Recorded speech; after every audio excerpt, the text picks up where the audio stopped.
તો નમસ્કાર દર્શક મિત્રો, દેશ અને દુનિયાના તાજા અને મહત્વના સમાચાર એટલે કે ટ્રેન્ડિંગ ગુજરાત યુટ્યુબ ચેનલમાં આપ સર્વે સાથીઓનું હાર્દિક સ્વાગત છે। દર્શક મિત્રો, દેશ અને વિદેશમાં ઘટતી અવનવી ઘટનાઓની માહિતી તેમજ રાજનીતિને લગતા સમાચાર સૌથી પહેલાં મેળવવા માટે અમારી ટ્રેન્ડિંગ ગુજરાત યુટ્યુબ ચેનલને અત્યારે સબસ્ક્રાઇબ કરી લેજો અને બાજુમાં આપેલા ઘંટડીના નિશાનને પણ પ્રેસ કરી દેજો, જેથી અમારા અવનવા વિડીયોની અપડેટ સૌથી પહેલાં તમારા મોબાઈલમાં મળી જાય।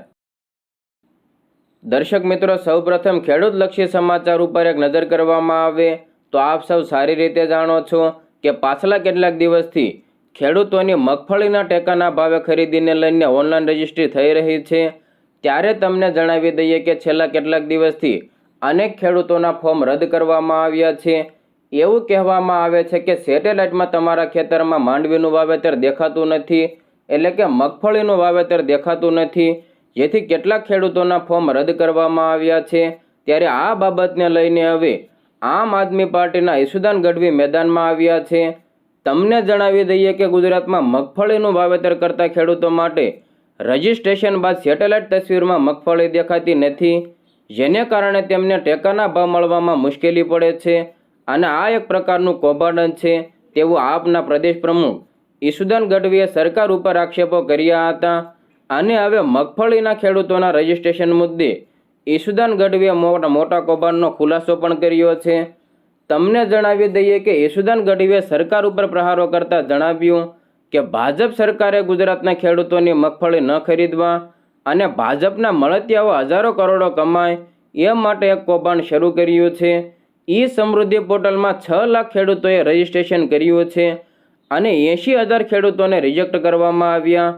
ખેડૂતોને મેસેજ આવ્યા કે સેટેલાઇટ ઇમેજ પ્રમાણે ખેડૂતોના ખેતરમાં મગફળી નથી, પરંતુ હકીકત તો એ છે કે આવા એક ખેડૂતના ખેતરમાં અમે મગફળીના પાક વચ્ચે ઊભા છીએ। તલાટીનો સિક્કો છે, વીસીએ ફોર્મ ભરેલું છે, ગ્રામ સેવકે જોયેલું છે, છતાં સરકાર કહે છે કે સેટેલાઇટ ઇમેજમાં મગફળી દેખાતી નથી। સમગ્ર ગુજરાતના હજારો ખેડૂતોને આ રીતે હેરાન કરવામાં આવી રહ્યા છે। વધુમાં તેમણે એમ પણ કહ્યું કે સરકારે જણાવ્યું કે 3 દિવસમાં ફોટો પાડીને જમા કરાવો, પરંતુ મોટે ભાગે ખેડૂતો પાસે સ્માર્ટફોન જ નથી। મુખ્યમંત્રીને જણાવીશ કે ઓનલાઈન રજીસ્ટ્રેશન એ બહુ મોટું કૌભાંડ છે। ભાજપના નેતાઓ, મળતિયાઓ અને અધિકારીઓએ ઓનલાઈન રજીસ્ટ્રેશનમાં મોટું કૌભાંડ કર્યું છે। ખેડૂતોના રજીસ્ટ્રેશનને રદ કરવાના નિર્ણયને તાત્કાલિક ધોરણે રદ કરવામાં આવે। ખેડૂતોના જેટલા પણ રજીસ્ટ્રેશન થયા છે તેને માન્ય રાખો। સરકાર તમામ ખેડૂતોના રજીસ્ટ્રેશનને માન્ય નહીં રાખે તો જિલ્લે જિલ્લે ખેડૂત મહાપંચાયત કરવામાં આવશે અને ગાંધીનગર સુધી અવાજ પહોંચાડવામાં આવશે। જે અધિકારીઓએ, ભાજપ નેતાઓએ અને મળતિયાઓએ આ કૌભાંડ કર્યું છે તેમના ઉપર તાત્કાલિક ધોરણે પગલાં લેવામાં આવે તેવું ઈસુદાન ગઢવીએ જણાવ્યું હતું। હવે મિત્રો આગળ વાત કરીએ તો મગફળી ઉપર ચાલી રહેલા કૌભાંડ બાબતે હવે કૃષિ વિભાગના અધિક સચિવનું નિવેદન પણ સામે આવ્યું છે। તમને જણાવી દઈએ કે ગુજરાતમાં આ વર્ષે ટેકાના ભાવે ખરીદી કરવા માટે અગાઉથી જ નોંધણી કરાવવાની વ્યવસ્થા સરકારે કરી છે। આ વ્યવસ્થાના ભાગરૂપે ખેડૂતો 22 સપ્ટેમ્બર સુધી તેમના પાકની ટેકાના ભાવે ખરીદી માટેની નોંધણી કરાવી હતી। જોકે કેટલાક ખેડૂતોને સેટેલાઇટ ઇમેજ અને ડિજિટલ ક્રોપ સર્વેના ખામી ભરેલા SMS મળી રહ્યા હોવાની ફરિયાદો મળી છે। ત્યારે આવા ખેડૂતોએ ચિંતા કર્યા વિના જે તે ગામના ગ્રામ સેવક સમક્ષ રજૂઆત કરીને પાક અને સર્વે નંબરનું વેરિફિકેશન કરાવી લેવાની સલાહ કૃષિ વિભાગના અધિક મુખ્ય સચિવે જણાવી છે। તમને જણાવી દઈએ કે કૃષિ અને ખેડૂત કલ્યાણ વિભાગના અધિક મુખ્ય સચિવ ડૉક્ટર અંજુ શર્માએ જણાવ્યું કે મગફળી, મગ, અડદ અને સોયાબીન પાકની ટેકાના ભાવે ખરીદી માટે નોંધણીની સમય મર્યાદા આગામી 22 સપ્ટેમ્બર સુધી લંબાવવામાં આવી છે, જેથી રાજ્યના મહત્તમ ખેડૂતો ટેકાના ભાવે ખરીદીનો લાભ લઈ શકે।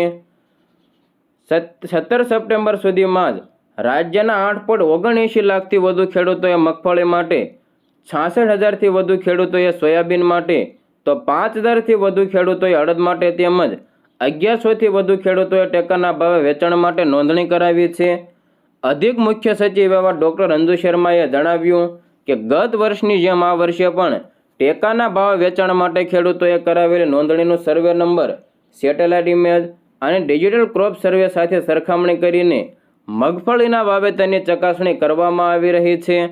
આ વેરિફિકેશન પ્રક્રિયામાં નોંધણી કરાવેલા 10%થી પણ ઓછા ખેડૂતોના સર્વે નંબરમાં મગફળીનો પાક જોવા મળ્યો નથી.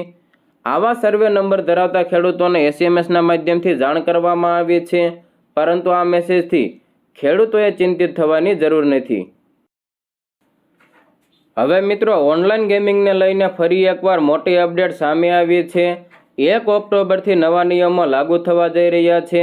વિગતવાર માહિતી મેળવીએ તો માહિતી ટેકનોલોજી મંત્રી એવા અશ્વિની વૈષ્ણવે ગુરુવારના રોજ એવું જણાવ્યું કે ઓનલાઈન ગેમિંગ પ્રમોશન અને રેગ્યુલેશન એક્ટ 1 ઓક્ટોબરથી અમલમાં આવશે.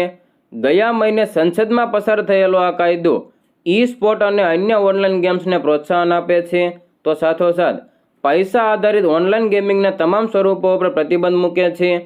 નિયમો 1 ઓક્ટોબરથી અમલમાં આવશે. મંત્રી અશ્વિની વૈષ્ણવે AI ઇમ્પેક્ટ સમિટ 2026 ઇન્ડિયા વિશે માહિતી આપવા માટે આયોજિત એક કાર્યક્રમમાં જણાવ્યું કે મંત્રીએ કહ્યું કે ઓનલાઈન ગેમિંગ કાયદો પસાર થઈ ગયા પછી સરકાર હજુ પણ ઉદ્યોગ સાથે ચર્ચા કરી રહી છે. અમે ઉદ્યોગ સાથે ચર્ચા કરી છે અને તેમની સાથે ઘણી વખત ચર્ચાઓ કરી છે. અમે છેલ્લા લગભગ 3 વર્ષથી તેમની સાથે ચર્ચા કરી રહ્યા છીએ. કાયદો પસાર થયા પછી અમે તેમની સાથે ફરી એકવાર ચર્ચા કરી. તેમણે કહ્યું કે અમે બેન્કો અને વ્યવહારિક રીતે તમામ સંભવિત હિસ્સેદારો સાથે પણ ચર્ચા કરી છે અને અમે નિયમોને અંતિમ સ્વરૂપ આપ્યું છે. તેમણે વધુમાં એમ પણ કહ્યું કે સરકાર ઉદ્યોગ સાથે ચર્ચાનો બીજો રાઉન્ડ યોજશે. જો તેમને વધુ સમયની જરૂર પડશે તો અમે ચોક્કસપણે વધુ સલાહકારી અભિગમ પર વિચાર કરીશું. અમે જે પણ વ્યવહારો હશે તે કરીશું. આ અમારો અભિગમ રહ્યો છે, પરંતુ આ સમયે અમારું લક્ષ્ય 1 ઓક્ટોબરથી નવા કાયદાને લાગુ કરવાનું છે. સરકાર બેન્કો સાથે વ્યાપક ચર્ચામાં ઉદ્યોગ દ્વારા ઉઠાવવામાં આવેલી ચિંતાઓમાંની એક એ છે કે વપરાશકર્તા ખાતામાં પડેલા બેલેન્સને કેવી રીતે પરત કરવા. વૈષ્ણવે કહ્યું કે સરકારે બેન્કો સાથે વ્યાપક ચર્ચા કરી છે અને ઉકેલ ઉપર પહોંચી છે. માહિતી ટેકનોલોજી મંત્રી એવા અશ્વિની વૈષ્ણવે સંસદમાં જણાવ્યું હતું કે દેશમાં આશરે 450 મિલિયન લોકો આવી ઓનલાઈન રમતો રમે છે અને તેને કારણે દર વર્ષે ₹20,000 કરોડનું આર્થિક નુકસાન થઈ રહ્યું છે. તેમણે કહ્યું કે યુવાનોની સલામતી, માનસિક સ્વાસ્થ્ય અને આર્થિક સ્થિરતા માટે આ કાયદો જરૂરી છે. સરકારને ઓનલાઈન ગેમ એપ્લિકેશન દ્વારા મની લોન્ડરિંગ, ગેરકાયદેસર મની ટ્રાન્સફર માટે ડિજિટલ વોલેટ્સ અને ક્રિપ્ટોકરન્સીનો ઉપયોગ થતો હોવાની આશંકા છે. ઉપરાંત સટ્ટાકીય ઓનલાઈન ગેમ એપ્લિકેશનની સમાજ ઉપર નકારાત્મક અસર થઈ રહી છે તેવું પણ સરકારનું માનવું છે. હવે મિત્રો, આગળ વાત કરીએ તો દિવાળી પહેલાં 1 કરોડ કર્મચારીઓ અને પેન્શનરો માટે મોટા સમાચાર સામે આવ્યા છે. આ લોકોને મળી શકે છે મોટી ભેટ. તમને જણાવી દઈએ કે કેન્દ્ર સરકાર ટૂંક જ સમયમાં તેના કર્મચારીઓ અને પેન્શનરોને મહત્વપૂર્ણ સારા સમાચાર આપી શકે. આવતા મહિને મોંઘવારી ભથ્થા એટલે કે DAમાં 3%નો વધારો થવાની ધારણા છે. જો આવું થાય તો વર્તમાન 55% DA વધીને 58% થશે અને આ સમાચાર ખાસ કરીને લાખો કર્મચારીઓ અને પેન્શનરો માટે રાહતદાયક છે, જેઓ દર મહિને તેમના પગાર અને પેન્શનની રાહ જોતા હોય છે. તમને જણાવી દઈએ કે માર્ચ 2025માં સરકારે જાન્યુઆરીથી જૂન માટે DAમાં 2%નો વધારો કર્યો, જે 53%થી વધીને 55% થયો હતો. હવે જુલાઈથી ડિસેમ્બર 2025 માટે 3% વધારાની ચર્ચાઓ છે. જો અમલમાં મૂકવામાં આવે તો લગભગ 1 કરોડ કર્મચારીઓ અને પેન્શનરોને ફાયદો થશે.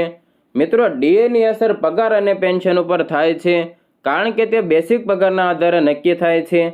ધારો કે પેન્શનરનું બેસિક પેન્શન ₹9,000 છે.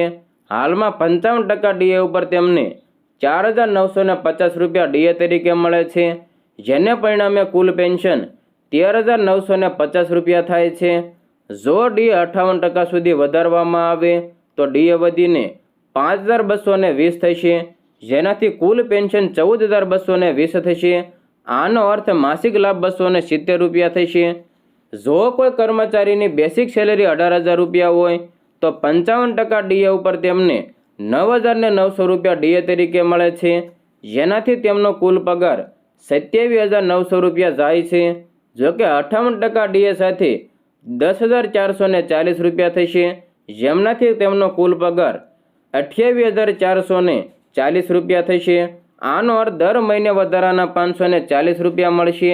આ કોઈ નાની રકમ નથી, ખાસ કરીને તહેવારોની મોસમ દરમિયાન અને તમારા ખિસ્સામાં થોડા વધારાના પૈસા હોવાથી મજા બમણી થઈ જાય છે। સરકારે હજુ સુધી સત્તાવાર જાહેરાત કરી નથી, પરંતુ છેલ્લા કેટલાક વર્ષોના વલણને ધ્યાનમાં લેતા નવરાત્રી પછી અને દિવાળી પહેલાં ડીએમાં વધારો નોંધવામાં આવ્યો છે। આ વખતે પણ એવી અપેક્ષાઓ છે કે કર્મચારીઓ અને પેન્શનરોને તહેવાર પહેલાં મોટી ભેટ અપાઈ શકે છે। મિત્રો, સમાચારમાં આગળ વધીએ તો આપ સૌ સારી રીતે જાણો છો કે છેલ્લા કેટલાક દિવસથી કોંગ્રેસ અને વિરોધ પક્ષના નેતા એવા રાહુલ ગાંધી દ્વારા ઇલેક્શન કમિશન ઓફ ઇન્ડિયા એટલે કે ચૂંટણી પંચ ઉપર મોટા આરોપો અને વડાપ્રધાન નરેન્દ્ર મોદી ઉપર પણ મોટા આરોપો લગાવવામાં આવી રહ્યા છે।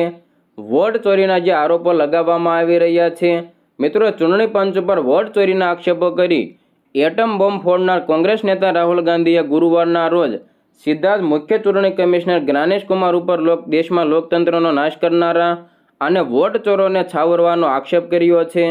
રાહુલ ગાંધીએ ગુરુવારે કર્ણાટકની આલંદ વિધાનસભા ક્ષેત્રનો ડેટા દર્શાવતા સોફ્ટવેરની મદદથી પદ્ધતિસર કોંગ્રેસ મતદારોના વોટ મતદાર યાદીમાંથી ડિલીટ કરાઈ રહ્યા હોવાનો આક્ષેપ કર્યો હતો।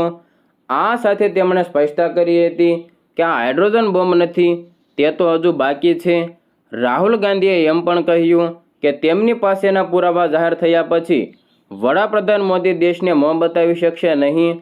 લોકસભામાં વિપક્ષના નેતા રાહુલ ગાંધીએ ગુરુવારના રોજ નવી દિલ્હીમાં ઇન્દિરા ભવનમાં એક પત્રકાર પરિષદને સંબોધન કર્યું। મુખ્ય ચૂંટણી કમિશનર જ્ઞાનેશ કુમાર ઉપર વોટ ચોરોને બચાવવાનો આક્ષેપ કરતા રાહુલ ગાંધીએ જણાવ્યું કે મતદારોના નામ ડિલીટ થવાના કેસની તપાસમાં કર્ણાટક CID દ્વારા માંગવામાં આવેલી માહિતી એક સપ્તાહમાં પૂરી પાડવામાં આવે। જો તેમ નહીં થાય તો સ્પષ્ટ થઈ જશે કે ચૂંટણી પંચ દ્વારા બંધારણની હત્યા કરવામાં આવી રહી છે। ચૂંટણી પંચે રાહુલ ગાંધીના આક્ષેપોને નકારી કાઢ્યા છે। પંચે કહ્યું કે રાહુલ ગાંધીના આક્ષેપ આધારીન અને ખોટા છે। વોટ ક્યારેય ઓનલાઈન ડિલીટ થઈ શકે નહીં।